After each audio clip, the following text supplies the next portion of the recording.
সাতক্ষীরা শহরের পুলিশ লাইনের সামনে মেহেদীবাগ এলাকায় আরটিভির জেলা প্রতিনিধি সিনিয়র সাংবাদিক রামকৃষ্ণ চক্রবর্তী বাড়িতে দুর্ধর্ষ চুরি হয়েছে। বুধবার রাত ৮টার দিকে এই চুরির ঘটনা ঘটে।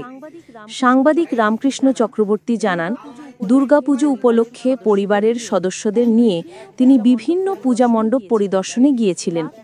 রাত ১২টার দিকে বাড়ি ফিরে তিনি দেখেন প্রধান গেট সহ সকল ঘরের তালা ভাঙা।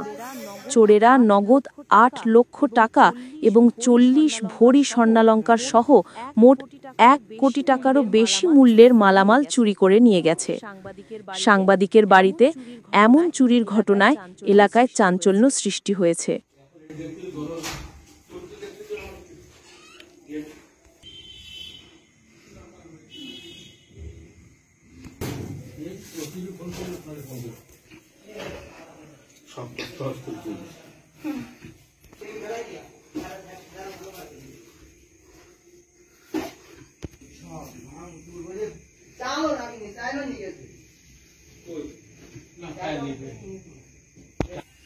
হ্যাঁ বৌদি, আমার বাইরে দেখতে সব ডাকাতি হয়ে